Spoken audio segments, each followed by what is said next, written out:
2시간 전에 마감한 트레이더가 생생하게 전하는 글로벌 마켓 리뷰 델타원입니다. 우리 증시는 개장 초에 또 신고가 갱신을 하는 듯 했으나 기관들이 변동성 매수 해지가 나타나면서 조정이 시작됐고, 해외 시장 또한 이스라엘이 이란 공습 소식으로 유가가 폭등하는 등 리스크 오프가 나타나면서 주가가 하락하였습니다. 그러나 매크로를 보는 사람들은 주가가 떨어진 것 이상의 특이점들을 발견해야 하죠.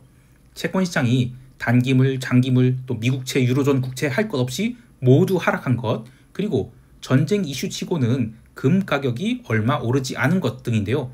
주식이든 채권이든 개별 시장 트레이더들이야 해당 시장의 움직임에 종통할 수 있겠지만, 전체 시장을 보는 입장에서는 각각의 흐름들이 모여서 어떤 분위기로 흘러가고 있는지 통찰을 얻어야 합니다. 자, 시장 어떻게 보고 있는지 트레이더의 관점을 이야기합니다. 그리고 시황의 스크립트를 개장 전에 보기를 원하시는 분들은 네이버에서 델타원 글로벌 검색하셔서 네이버 프리미엄 콘텐츠 정말 좋습니다. 가입하시면 정말 좋아요. 자, 먼저 아시아 세션 리뷰 갈게요. 우리 증시는 쿼드러플 위칭 데이 이후 추가 상승을 하기보다는 기간 조정의 가능성이 높았어요. 그런데 선물 시가가 또 갭상승 출발하자 이게 뭐지 하고 투자자들이 고민했을 것 같아요. 특히 금요일 CME 아시아 세션 시작되고 나서 나스닥 선물이 계속 밀리고 있는 상황에서의 갭 상승이라 좀 당황했을 것 같은데요. 8시 58분에 나스닥 선물이 빠르게 하락하기 시작하면서 9시 현물 시장 오픈할 때 무려 1% 가까이 나스닥 선물 급락이 나왔어요. 이때 하락 이슈가 이스라엘이 이란이 핵시설을 공격했다는 것인데, 그럼에도 불구하고 우리 증시는 9시 5분까지는 긴가민가하면서 얼마 하락하지 않았습니다. 근데 문제는 옵션 시장이었습니다. 이번 6월물 옵션 만기 2주 전부터 증시가 선물 기준 40포인트가량 급등하면서 7월물 콜옵션 동안 강하게 상승했죠. 6월물에서는 풋 클래스의 옵션을 함께 매도하면서 델타 해지하지 않고 스프레드로 해지를 했는데, 7월물 풋옵션은 그동안 자신있게 팔아뒀어요. 그런데 선물이 1시간도 안 돼서 일중 고점에서 8포인트 가까이 하락하니까 풋옵션 가격이 극외 가격까지 확 살아나 버렸습니다. 그렇게 오전 10시 30분까지는 변동성이 꾸준히 상승했는데요. 이후 시장이 자율 반등을 하는데도 한 번 살아난 옵션 가격은 쉽게 죽지 않았어요. 선물 베이시스 또한 6월물까지는 강력한 콘텐고로 만기를 맞이하였지만 9월물이 시작되면서 다시 이론 베이시스 대비 마이너스 0.4포인트의 저평가 상태로 일중 거래를 마쳤는데요. 장중 외국인이 선물 순매도 포지션을 잡은 것이 2,500억밖에 안 됐고요. 또 오후에 그렇게 매도한 것을 모두 걷어 올려서 순매수 2,300억으로 전환시켰음에도 불구하고 변동성은 죽지 않았어요. 그래서 시장은 아직도 상승에 목마르다라고 볼 수 있지만 변동성 자체는 좀 더 확대될 가능성이 있겠어요. 선물 흐름을 좀 더 자세히 보면 9월물 첫 거래일에 선물 미결제 약정은 22만 6천 계약으로 마무리되었습니다. 이것은 2024년이나 2022년에 기록한 25만 4천 계약에 비하면 2만 계약 낮은 수치죠. 또 2023년은 27만 4천 계약으로 시작됐거든요. 그것 대비로는 거의 5만 계약 가까이 낮은 수준이에요. 자, 한마디로 6월물은 시장이 어쩔 수 없이 급등이 나왔는데 9월물에 대해서는 최소한 선물 시장 참여자들만큼은 그냥 새로운 판을 짜려는 것이지 기존 상승 추세가 계속된다라고 보지는 않는 것 같아요. 이것은 현물 시장의 급등에 대해서 국내 투자자들이 고무되어 있는 것과는 전혀 다른 모습이죠. 특히 여기저기서 이재명 대통령 시대에 종합주가지수 5,000포인트 간다 하면서 시장 참여를 종용하는 것을 보면 좀 안타깝습니다. 아니, 작년 10월에 시장이 그렇게 안 좋았을 때 주식 사모았다가 지금 털기 시작해야 되는 거 아닌가요? 자, 그리고 오늘 또 하나 신경 써서 볼 것은 코스닥 지수가 무려 마이너스 3% 넘게 급락을 해버렸습니다. 여기저기서 나온 말들이 코스닥에도 사람 있어요 라고 하는데요. 오늘 코스닥이 급락은 이스라엘이 이란 폭격 때문? 이건 정말 아니죠. 시장 참여자들이 시각이 달라졌다 라고 보는 것이 맞는 것 같아요. 그동안 코스닥이 시총 상위 종목들은 이른바 꿈과 희망의 종목들이었죠. 이러한 꿈과 희망은 지속적인 수급에 의해서 버티고 있었을 뿐 언제 무너질지 모르는 상황이었는데, 거래소 종목들이 6월에 외국인들이 강력한 커버링에 급등하게 되자 꿈과 희망을 버리고 현실적인 것들, 즉 리레이팅이 기대된 종목들의 돈이 옮겨가기 시작한 것이 아닌가 생각됩니다. 자, 이러한 흐름은 외국인들이 혹여 이 구간에서 몇 달에 걸쳐 매수와 매도를 반복하면서 등락장을 만들어가는 동안 충분히 코스피 지수의 버팀목이 되어질 것 같아요. 자, 그러나 긴 관점에서 보면 결국 시장을 움직인 것은 안타깝게도 로컬머니가 아닌 외국인 패시브 자금이 될 거예요. 근데 글로벌 증시가 조금씩 꺾이고 있는 것이다? 그러면 우리 증시도 이번 6월 선물 옵션 만기를 정점으로 쉬어가기 시작되는 것이 아닌가 해요. 자, 옵션 시장 마지막 볼게요. 마켓메이커들은 상단 배리어를 410포인트, 하단 배리어는 370포인트로 포지셔닝하기 시작했습니다. 자, 문제는 풋옵션 스마일인데 아시아 세션에서 텍사스 기름 7월물이 무려 12% 넘게 상승하면서 외가격 풋옵션이 크게 살아나 버렸죠. 옵션이 한번 스마일이 되면 꺾일 때까지 절대적인 시간이 필요합니다. 특히 주말을 앞두고 이란에 대한 이스라엘이 공격이 계속될 것으로 보는지라 지금 무슨 악재가 터져나올지 모르기 때문에 외가격 풋옵션이 더 살아났다라고 보는데요. 하지만 장중 흐름에서 볼 수 있듯이 우리 증시는 글로벌 증시 조정에 비해서 상당히 탄탄한 지지세가 보이고 있습니다. 과거 시황에서 여러 차례 이야기했듯이 일중 조정이 나온다 하더라도 오후 2시나 2시 30분 이후 아랫꼬리가 달리고 있다. 이것은 일중 저가 매수를 시도하는 투자자들이 있다는 것이죠. 이러한 아랫꼬리들이 누적되다 보면 보합 출발하는 날에는 시장이 폭등이 나올 수도 있어요.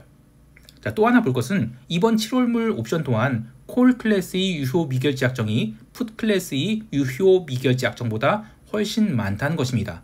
즉 기간 조정에 들어갈 경우에는 콜 옵션이 상당히 녹아나겠지만 풋 옵션은 시세가 날 때마다 신규 발행 압력에 시달릴 가능성이 높다라는 거예요. 전반적으로 미결제 약정이 균형점에 도달하는 것은 380 스트레들이 균형이 맞춰지는 시점이 될 것 같은데요. 얼마의 프리미엄에서 380 균형이 맞춰질지는 봐야 되는데 여하튼 시장은 당분간 기간 조정의 가능성이 높다라고 생각해요. 마지막으로 하나 더 볼 것이 콜 옵션 행사가 385 그리고 400에 대량으로 발행된 옵션인데요. 콜 385는 평균 단가 3.8포인트에 만 계약 가까이 발행됐고요. 콜 400은 평균 단가 4.8포인트에 2만 계약이 발행됐죠. 콜 옵션 400이 당장 당첨권에 들어간다는 것은 6월까지 상승세가 이어진다라는 것인데 오늘 콜 옵션 400이 종가가 평균 발행 단가 이하로 내려갔거든요. 그리고 주말에 작은 악재라도 있어서 지수가 추가로 내려가기 시작한다? 그러면 시장은 지루한 기간 조정에 들어가면서 콜 옵션 400이 평균 단가를 위협하지 않는 선에서 최대한 다이어트를 시켰다가 살렸다. 이걸 반복하지 않을까 합니다. 자, 이제 유럽 세션 넘어갈게요. 유럽 증시는 아시아 세션에서 일어났던 이스라엘이 이란 핵 시설 공습 소식에 갭다운 출발했는데 처음 1시간 동안은 라인메탈에 대한 강력한 매수가 유입되면서 유럽 지수 반등하나 싶었어요. 근데 지난주 내내 있었던 일, 즉 라인메탈이 조정을 받는 동안 다른 업종이 올라오지 못하면서 유럽 증시가 아주 징그러운 박스권에 갇혔죠. 근데 오늘 라인메탈이 반등하니까 다른 것들도 올라와야 되는데 그렇지 않고 그동안 간당간당하던 럭셔리, 자동차 업종 이런 것들이 중요 지지선을 모두 깨고 밀려버렸어요. 유럽 증시는 변동성이 12% 넘게 상승하면서 중요한 음봉을 만드는데요. 오늘이 하락으로 주봉 음봉이 완성되면서 시장은 매우 중요한 일봉 61선과 121선이 교차 지점을 앞두게 되었습니다. 자, 문제는 다음 주가 유럽 옵션 만기주예요. 근데 유럽이 6월물 옵션 시장 흐름을 보면 지난 4월 급락하면서 변동성 터졌죠. 그리고 4월 후반에 급반등하면서 5월 중순까지 하락 시세 모두 회복했는데 5월 중순 이후부터 지난주까지 아주 지루한 횡보기를 겪으면서 시장이 레벨업을 기다리고 있었어요. 그런데 오늘이 하락 마감으로 콜옵션 다 죽어버렸어요. 자, 그렇다고 풋옵션이 살아날 수 있냐 하면 전혀 그렇지 않죠. 왜냐하면 그 직전의 구간에서 변동성이 굉장히 높았어요. 즉 풋옵션을 비싸게 팔아놨다는 것이죠. 이번 6월물 옵션 만기는 또 120선 등락하면서 지루한 만기를 보내거나 혹여 주 후반에 의외의 상승하면서 반등에 성공하는, 그래서 콜도 풋도 다 죽이는 그런 흐름이 나올 수 있을 것 같아요. 뉴스플로우를 보면 대부분 이스라엘이 이란 공격으로 인해서 주가가 하락했다라고 하는데 하나 눈에 띄는 내용이 있어요. 유럽이 자동차 주식들이 하락한 배경에 대해서 미국과 중국이 무역 분쟁 결과 히토리우 수출 제한이 6개월마다 갱신되기 때문에 불확실성이 커졌다라고 하는데 이거는 유럽 문제만이 아니죠. 우리 자동차 업체에도 해당되는 이야기고요. 게다가 트럼프가 자동차에 대해서 25% 관세 부과를 하겠다는 것, 이것도 사실 신경 쓰일 문제입니다. 여하튼 유럽이 방산주가 눌리면서 새로운 주도주가 나타나야 되는데 그러지 못하는 것이 가장 큰 아쉬움입니다. 그럼에도 불구하고 유가가 이렇게 폭등하는데 변동성이 고작 21포인트밖에 안 올랐다. 그러면 시장은 매우 강한 것이다. 이렇게 봅니다. 채권 시장에서도 재미있는 점이 있었어요. 이렇게 지정학적 리스크가 대두되면 채권 가격이 특히 단기물이 좀 급등하기 마련인데 금요일 아시아 세션에서 처음 공습 소식이 전해지자 일시적으로 미국 국채 선물이 튀었거든요. 그런데 유가가 상승한 것을 고려하면 채권 가격은 거의 오른 게 없습니다. 골드의 움직임과 비교해봐도 채권이 상대적 약세는 두드러진데요. 골드는 이슈가 발생하자 기술적 포인트인 3,450달러까지 빠르게 상승한 뒤 장중에 등락을 거듭했을 뿐 크게 밀리지도 오르지도 않았어요.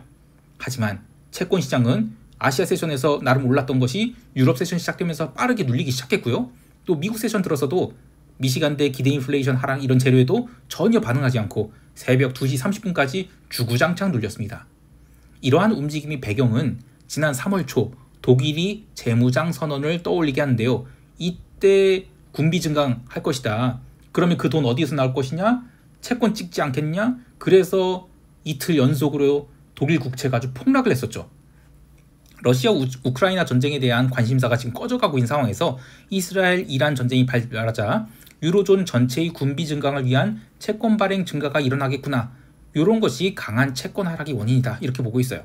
자, 문제는 이번 주가 기술적으로 매우 중요한 주봉 양봉이 나와야 되는 자리였는데 채권 시장이요. 근데 오늘 일봉상 눌림이 강하게 나오면서 채권 시장 참여자들은 이게 뭐지? 하는 고민에 빠지게 됐어요. 펀더멘털을 보면 금리가 내려가는 게 맞을 것 같은데 그래서 지난 4주간 채권 가격이 솔솔 올라오고 있었거든요. 그래서 4주 연속 채권은 양봉이었어요. 그런데 오늘이 음봉으로 이거 진정한 방향성은 다음 주 FOMC 이벤트 이후로 미루게 됐습니다. 통화시장에서도 재미있는 움직임이 있었죠. 아시아 세션에서 글로벌 리스크 오프가 발생할 때 엔화가 달러당 142엔까지 강세를 보였어요. 그런데 유럽 세션 내내 약세 눌리면서 144엔 넘기기까지 했죠. 다른 비달러 바스켓이 움직임도 펀더멘탈과는 좀 다른 투자자들이 심리에 흔들리는 정도였어요. 그동안 한참 박스를 그리던 상품 통화의 대표 주자인 오지달러가 아시아 세션에서 6월이 상승분을 대부분 반납하는 그런 하락이 나왔다가 또 막판에 아래골이 달았어요.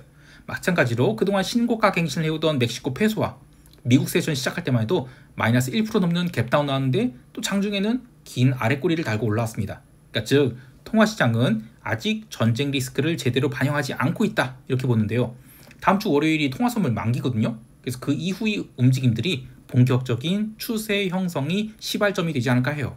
특히 통화시장에서 달러 인덱스를 긴 추세로 보았을 때 중요한 저점이 왔다라고 보는 투자자들이 있는 반면 트럼프의 행각을 보니 달러 헤게모니를 스스로 반납하고 있는 것이다. 그래서 이번 지정학적 리스크를 달러 매도의 찬스로 봐야 된다. 이런 투자자들도 있어요.